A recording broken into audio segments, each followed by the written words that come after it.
All praises to the Most High, AHAYAH, and to his son, AHAYAH'S, Messiah, AHAYAH.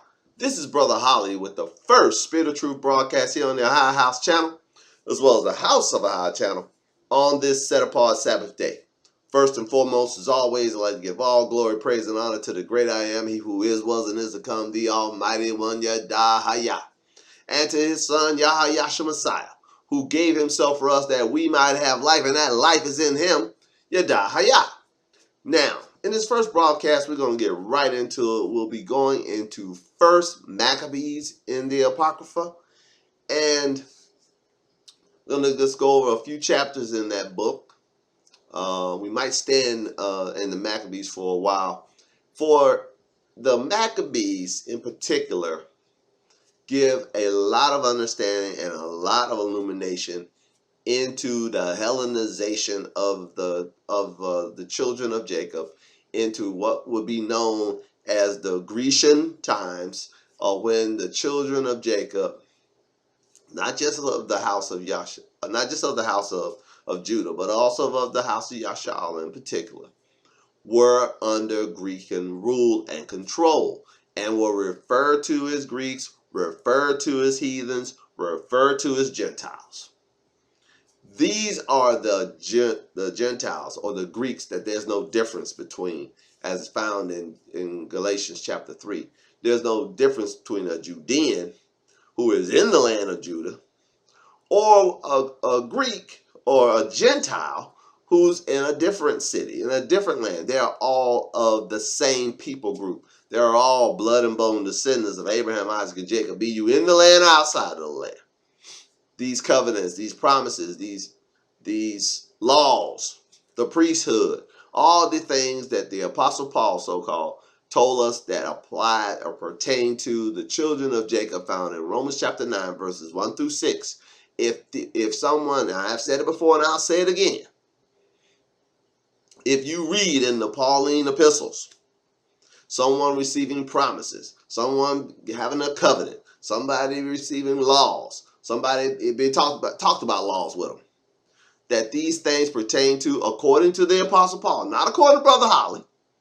You can read it, and we might start reading by reading it in Romans chapter 9, verses 1 through 6, so that we can stay clear on who these things pertain to.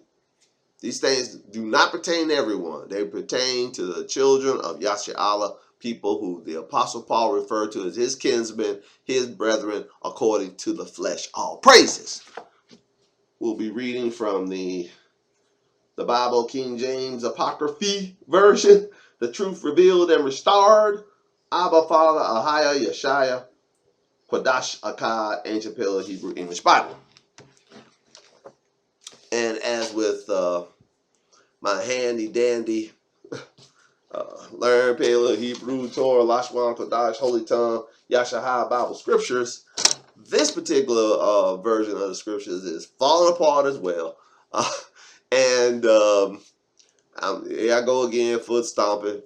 I'll just work with these busted up versions of the Scriptures until I wills it be so that I live and complete the mission and the project, if you will, that he has so graciously allowed me to undertake. But just this week, children, I met a brother, Brother Gilchrist. If you're out there, may the Most High bless you. Thank you for the information you gave me. I met Brother Gilchrist, who was selling his book. I talked to him about publishing, distribution, and the brother gave me some very insightful information. It was so timely, so apropos. I met him by happenstance. I just happened to be at the same place he was while he was selling his book, and I just started asking him some questions. And he was very gracious unto me, and gave me the encouragement, gave me some enlightenment, and I thank the High for him. So, as I said just a moment ago, I'll say it again, Brother Gilchrist, you out there, may the Most High bless you.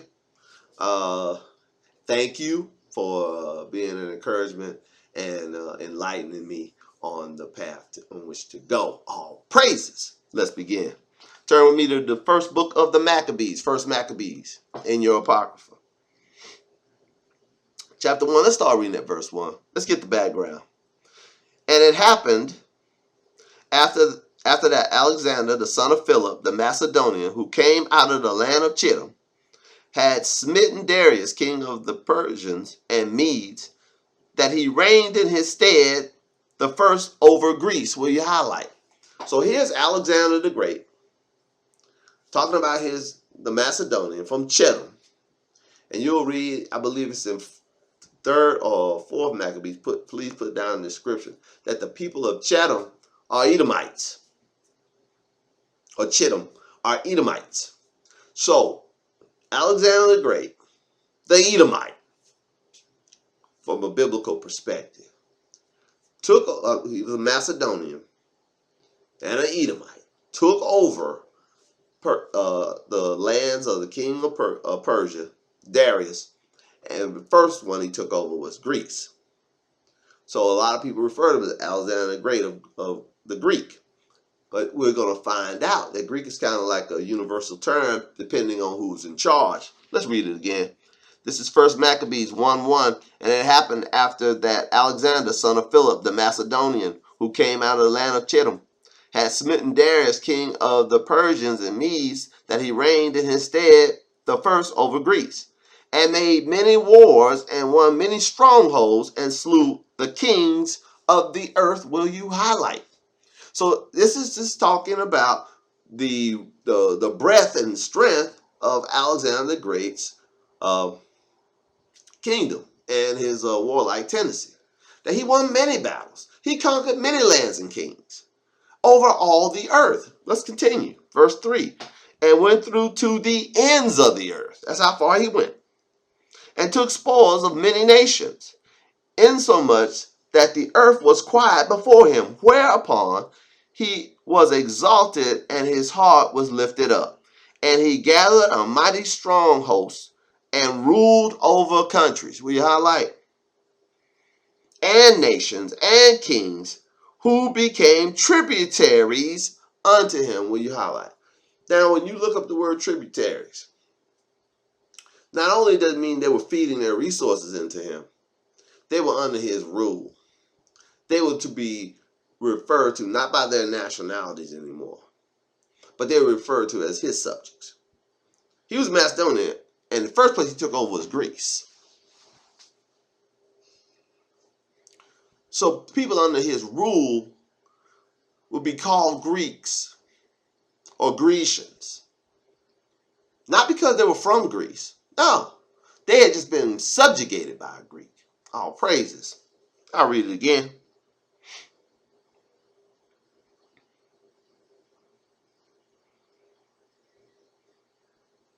Verse 3, this is 1 Maccabees chapter 1, verse 3.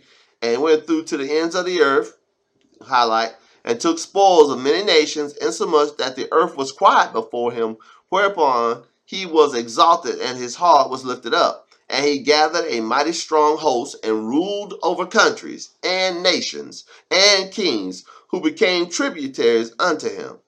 And after these things he fell sick and perceived that he should die. Wherefore he called his servants, which as were honorable and had been brought up with him from his youth, and parted his kingdom among them, while he was yet alive. So Alexander reigned 12 years and then died, and his servants bare rule every one in his place. And after his death they put crowns upon themselves. So did their sons after them many years, and evils were multiplied in the earth. Will you highlight? Now, bro, you saying this, now, bro, what this got to do with us? What this got to do with anything about us? So what? We've all heard the story about Alexander. Some of us did not know that before he died, he divided up his kingdom amongst his childhood friends who were still fighting with him and warring with him. But suffice to say that when he divided up the kingdom with these Greeks, with these Macedonians, with these Greeks, that the whole world fell into apostasy. Let's read that again. This 1 Maccabees chapter 1, verse 9. And after his death, they put on crowns upon themselves, and so did their sons after them many years. And evils were multiplied in the earth, and there came out of them a wicked root, Antiochus, surnamed Epiphanes, son of Antiochus the king, who had been a hostage at Rome, and he reigned in the 137th year of the kingdom of the Greeks. Will you highlight? Remember, I said just a moment ago that these conquered nations, these conquered people, would be referred to as Greeks. They are part of the kingdom of the Greeks. So it is no stretch of the imagination that people in Thessalonica, in Rome, in Corinth, in Athens, in Galatia will be referred to as Greeks. Not because they were Greeks. They were conquered people under the kingdom of the Greeks. And when the Romans took over, and you can read this in 2nd and 3rd Maccabees, when the Romans took over, they didn't take over pretty by the sword at all times. They took over through assimilation. They would allow you to maintain yourself through treaty as long as you paid tribute and became a Roman citizen. They would assimilate you. You could keep your religion, you could keep your ways, you could keep it all with them. The Greeks weren't that way. They demanded you give up your ways, and we're going to read that in a moment. The Romans were not such. You were allowed to keep the temple, from our perspective. We'll see. We're going to read in a moment that the Greeks didn't allow that. You either became a Greek or died. We're going to read that in a moment. But the Romans only required that you become a citizen and be referred to as a Roman, pay your taxes. That's how they took over. Not in all cases. Some cases it was militarily. If you resisted, then they send the legions after you. But if you just say, hey, they're the biggest kill on the block now, the Greeks are gone. I'd much rather be a Roman citizen than be a Roman subjugated by them. But that's another. That's, like I said, from 2nd and 3rd Maccabees. We're getting to that. Like 1st Maccabees chapter 1 verse 10. And there came out of them a wicked root, Antiochus, surnamed Epiphanes, son of Antiochus the king, who had been an hostage at Rome, and he reigned in the 137th year of the kingdom of the Greeks. Again, will you highlight and underline? The whole kingdom was referred to as Greeks. In those days went there out of Yasha'Allah wicked men, who persuaded many, saying, let us go and make a covenant with the heathen that are round about us. Now, who were the heathen round about them? What would they have been called in the kingdom of the Greeks? They'd have been called Greeks. The heathen round about, who had been subjugated by the Greeks in the kingdom of the Greeks. During the time of Alexander, were they subjugated? Now we're in the time of Antiochus Epiphanes, son of Antiochus the king. And some of the children of Yasha'Allah say, hey, let's make a covenant with these people. Let's make a covenant with these people. Let's make a covenant with these Greeks round about us. Let's read it. 1st Maccabees chapter 1 verse 11. And in those days went there out of Yasha'Allah wicked men. So it's wicked to leave your own people to go be with the heathens. Just a case in point. Who persuaded many, saying, let us go and make a covenant with the heathen that are round about us. For since we departed from them, we have had much sorrow. So this device pleased them well. Who pleased them well? The many who were persuaded by these wicked men. See, there were a lot of people of our people And there's some of our people still to this day who refuse to live their life according to the dictates of Torah law, the prophets, the apostles, and the words of the Messiah. They cast everything about the Hebraic faith to the side, that they may go after the way of the heathen. This is an old sin of our people. We're reading about the past sins of our foremothers and forefathers, but we still have this issue today. Right now in Yasha'Allah, as we have been scattered all over the four corners of the earth, there are wicked men and women saying, let us go after the heathen. It's too hard to live the way the Bible says, as they would say. I'll read it one more time for clarity. 1 Maccabees chapter 1, verse 11. In those days there went out of Yasha'Allah wicked men, who persuaded many, saying, let us go and make a covenant with the heathen that are round about us. For since we departed from them, we have had much sorrow. Will you highlight and underline covenant with the heathen since we departed? We are not to be in covenant with the heathen. We do not seek their peace. We should not make covenants with them. We should intermarry with them. We're to live our lives kodashia, or separate, or set apart. We're not to be mingled with them, and nor are we to follow them in their evil ways. Especially when it's not in line with Torah and the prophets and the apostles and the words of the Messiah. No, ma'am, no, sir. We'll read on. 1 Maccabees 1:12. So this device pleased them well. Then certain of the people were so forward wherewith they went to the king. They went to old wicked Antiochus Epiphanes, who gave them license to do after the ordinances of the heathens. Will you highlight? Gave them a license. They went and got their they didn't want to got their what's that license you get from the government to set up the old wicked churches? Put it down in the comment section. I can't think of it at the moment. 501c. They went and got their 501c to set up their old wicked practices. I'll read it again. Man, I just saw that.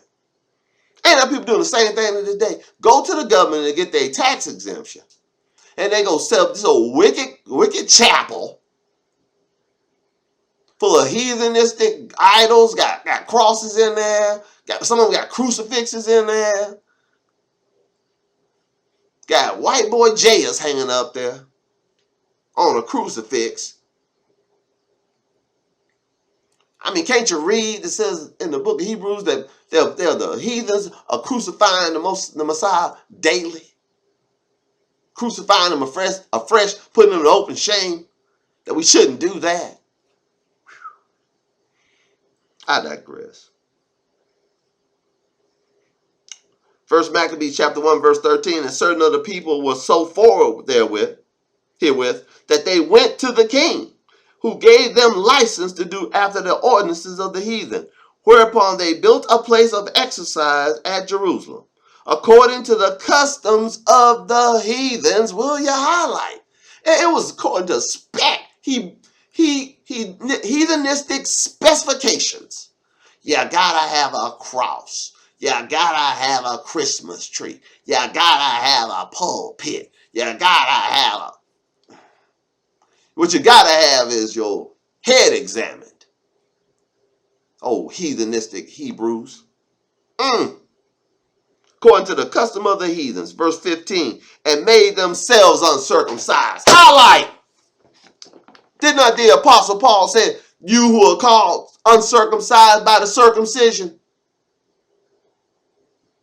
They made themselves uncircumcised. They ain't go get their foreskin and go sew it back on. That ain't what that mean at all. You know it better than I do. That's an impossibility. How do you make yourself uncircumcised? When you walk away from the law, when you walk away from the customs of the Father, when you walk away from Torah, when you walk away from the teachings of the Messiah and the apostles and the prophets, when you walk away. when you want to go set up your heathen church. Let me help you. It says in 1 John, if you leave, you were never of us to begin with. Wow. Wow. So you ever want to get to stepping, you were never part anyway. So, adios. First Maccabees chapter 1 verse 14, whereupon they built a place of exercise at Jerusalem according to the custom of the heathens, and made themselves uncircumcised, and forsook the holy covenant, and joined themselves to the heathen, and was sold to do mischief. Whew. I know, I ain't gonna mention his brother's name, but his brother told me. She's still going to church on Sunday. You know, he know and believe the truth. He still go to church on Sunday. Just in case. Wow. Wow. Every time he walk in, they make himself uncircumcised. Every time he walk in there.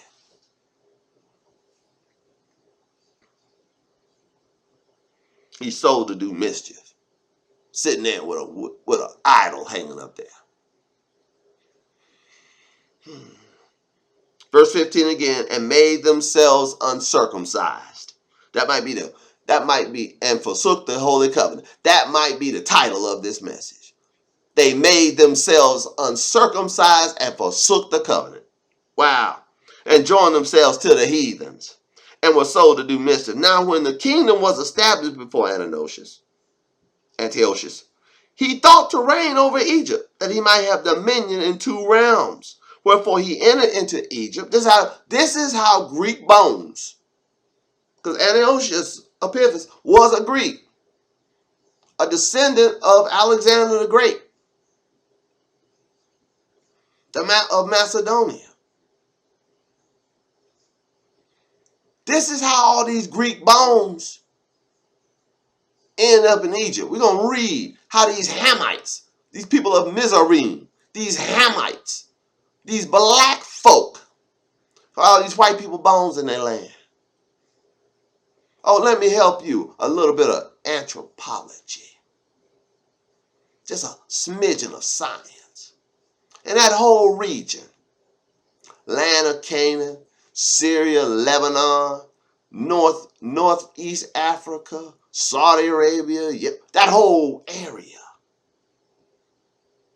The deeper you dig, the blacker the people become. Just keep digging. You want to know who was actually factually there at the beginning? Just keep digging. It is an archaeological fact that the deeper you dig, the blacker the bones. And they're not black in appearance. They're black in being able to tell what race, if you will, that those people belong to. They were Negroes like me. But I digress again. Verse 16, 1 Maccabees 1:16. Now when the kingdom was established before Antiochus, he thought to reign over Egypt, that he might have dominion in 2 realms. Wherefore he entered into Egypt with a great multitude, with chariots and elephants and horsemen, and a great navy, and made war against Ptolemy, king of Egypt. But Ptolemy was afraid of him and fled, and many were wounded to death. Thus they got the strong cities in the land of Egypt, and took the spoils thereof. And after that Antiochus had smitten Egypt, he returned again in the 143rd year, and went up against Yasha'Allah and Jerusalem with a great multitude. After he took out the Egyptians, he gonna turn on some more black folks. Yasha'Allah and Jerusalem with a great multitude. Verse 21. He entered proudly into the sanctuary. He won that battle. And took away the golden altar and the candlestick of light and all the vessels thereof, and the table of showbread, and the pouring vessels, and the vials, and the censer of gold, and the veil, and the crown, and the golden ornaments that were before the temple, all which he pulled off. And he took also the silver and the gold and the precious vessels. Also he took the hidden treasures which he found. We highlight that. And when he had taken all away, he went into his own land, having made a great massacre and spoken very proudly. Therefore there was great mourning in Yasha'Allah in every place that they were. This is the first great falling. This is the first great destruction of the temple. Antiochus Epiphanes took everything. Now we read, I believe it was in Second Maccabees, that there was a time he went there and asked permission and was incensed that they said no. So he came back this time around. He didn't ask no permission. He just bum rushed the place. Took everything. Wow. All Yasha'Allah, the seat of power within our people. The temple at Jerusalem was ransacked by this heathen. Why? Why this happen unto us? Because the wicked men of Yasha'Allah want to be like the heathens. This is what happens when you make a covenant with the heathens. Most High take everything away.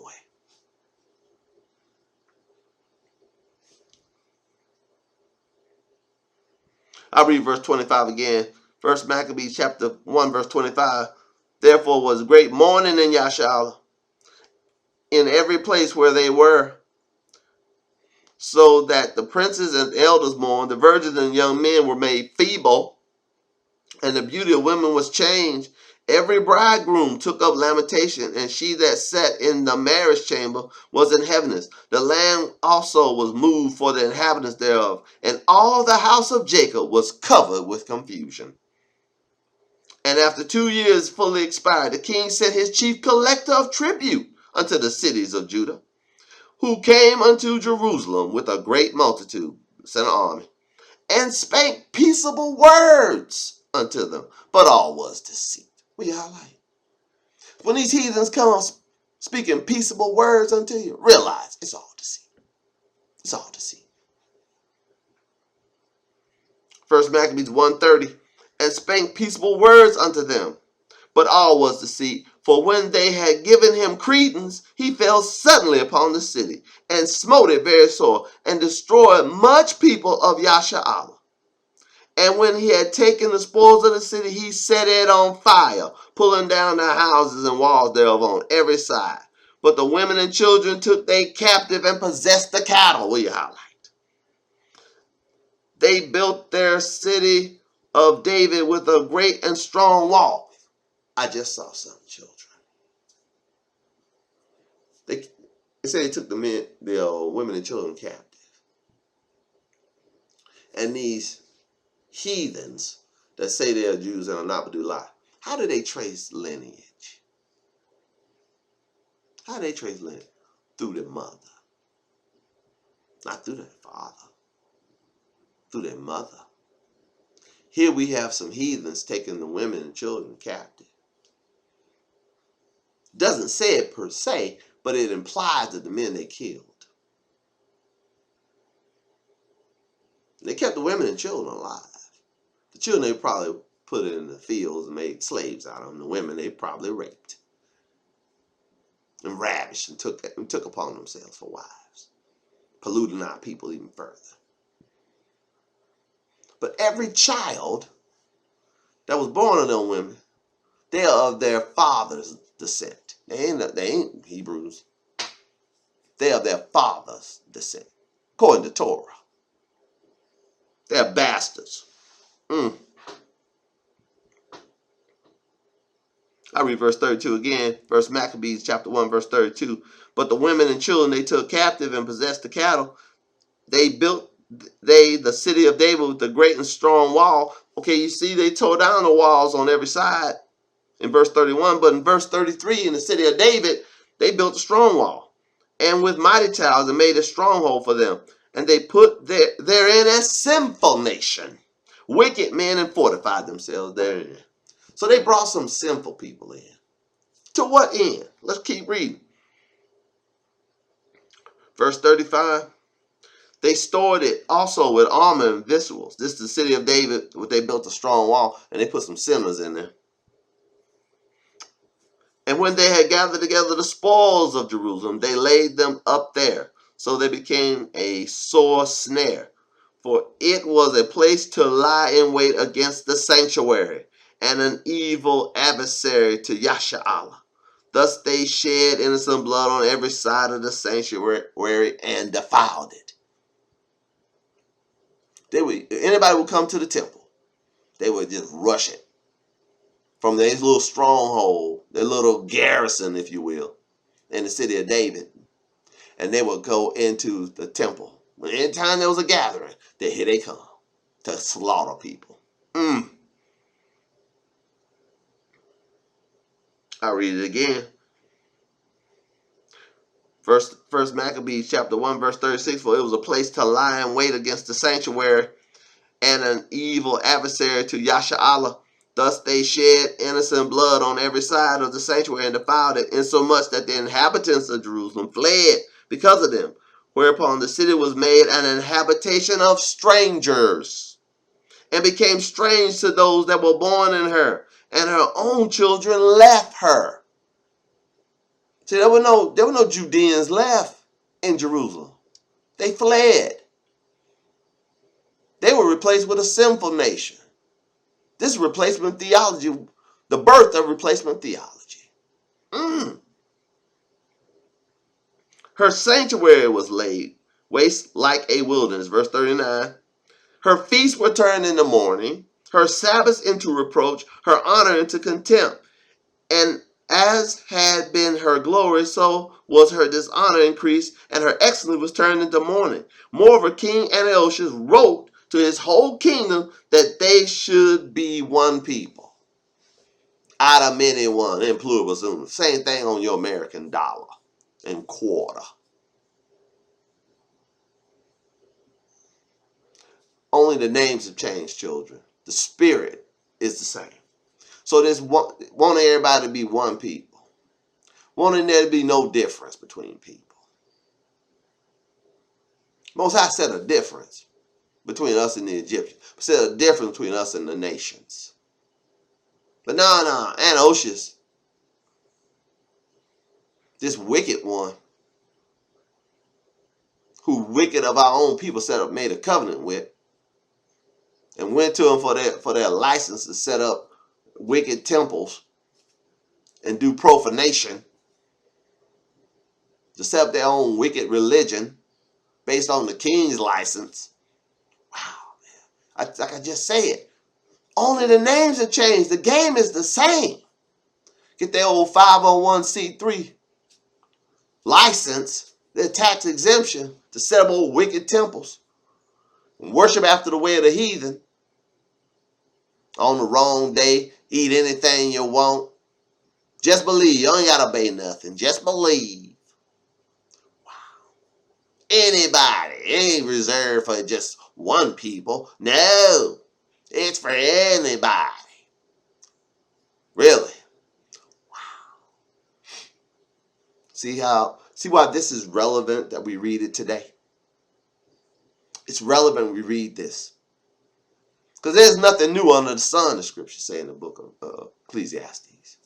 There ain't nothing new. Same game. Different day, different players. But the same game. Let's keep reading.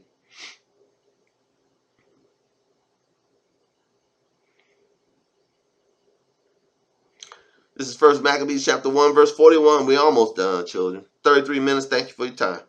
Moreover, King Antiochus wrote, this is 1 Maccabees chapter 1, verse 41. Moreover, King Antiochus wrote to his whole kingdom, which included Egypt. Remember, we read that just a few moments ago. That explains all these Greek bones. All these people of Chittim, these Macedonians, these Greekans. Bones in Egypt, in the land of Ham, Mizraim. They weren't always there. We just read how they got there. Never mind.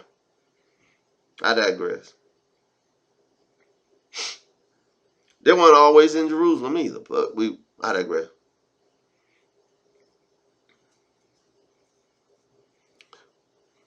First Maccabees chapter 1, verse 41. Moreover, King Antiochus wrote to his whole kingdom that all should be one people, that everyone should leave his laws.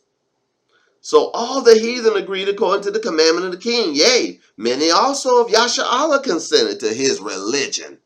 So everybody being one and leaving the law, the Torah of your forefathers, is the king's religion. Like I just got through saying, Christianity is the king's religion. This country's religion. Full of its idolatry, profanation, and lies.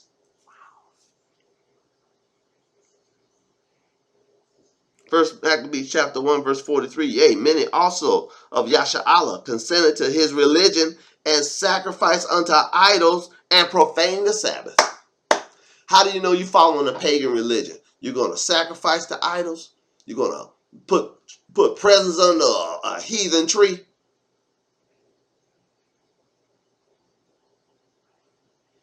Christ mass means Messiah sacrifice.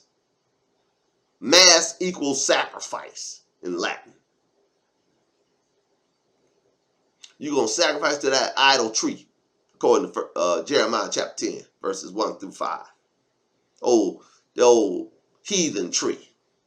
Put presents under, bow before it. You got to bow to put the presents under there, and you got to bow to pick them up. You see how they infected you with their religion? Don't fall for it no more. You are now informed. It's the king's religion. Oh, no, only thing changed is the names, children. That's it. It's the same game. They want you, child of Jacob, to conform to their foolishness. I'm here to help you not ever do it again. All praises.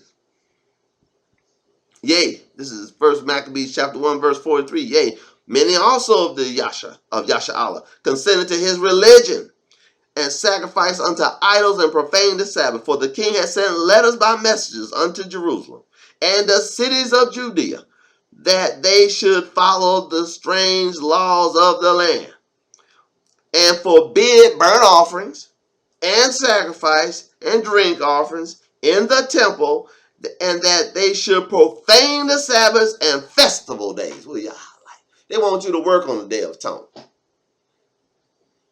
Oh, Feast Tabernacles, you better not be putting up no palm branch over your door or sleeping in a tent. Better have your butt at work. Oh, well, you get Thanksgiving off. You get Christmas off. You get Messiah Sacrifice Day off. You get New Year's Day off. But you better not celebrate the new moon. I don't even want to hear it. Wow. Oh, today, children. Today. The people that I work for the United States government. My day job. Today, they're in the office right now. But last year, when it was the end of the fiscal year, I work in financial management. Last year, during the end of the fiscal, when it got toward the end of the fiscal year, and I saw that the 30th of September was going to fall on the Sabbath, I put in an exemption for religious reasons so I could keep the Sabbath and my job. My religious exemption was granted. And these broadcasts were evident of my deeply held religious beliefs. I've been putting these broadcasts out for years, children. It was an open and shut case. And thank you, because of you and the grace that AHAYAH has given me to be here for you, I was able to get my exemption. That exemption still stands. That's why I'm sitting here today talking to you without fear that they're gonna call me in. They told me yesterday while I was at work, don't worry about it. We know you ain't coming. All praises. All praises. What did Messiah tell us? Be wise as serpent, be harmless as doves. All praises. We're almost done. Yea, this is 1 Maccabees chapter 1 verse 43. Yea, many also of Yasha'Allah consented to his religion and sacrificed unto idols and profaned the Sabbath. For the king had sent letters.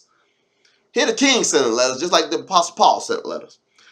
Had sent epistles unto Jerusalem and the cities of Judea, that they should follow the strange laws of the land, and forbid burnt offering and sacrifice and drink offerings in the temple, that they should profane the Sabbaths and festival days, and pollute the sanctuary and the holy people. Set up altars. Don't go to the one in the temple. Don't follow Torah. Set up a new altar, and groves and chapels of idols. Do you notice that they call these heathen churches chapels? And they got idols in there. Sure do. The wood of the graven image. And sacrifice swine's flesh and unclean beasts, that they should also leave their children uncircumcised. Don't you dare teach your children or prepare your children to walk in the ways of Torah. Don't you dare show any adherence to Torah whatsoever. Ain't that what they tell you? Ain't that what they tell me? You can't be a Christian and not eat pork. You can't be a Christian and keep Sabbath. You keeping it loud. You falling from grace. There's teachers on YouTube right now proving the ones who falling from grace are the ones who breaking Torah, not keeping it. But I digress again.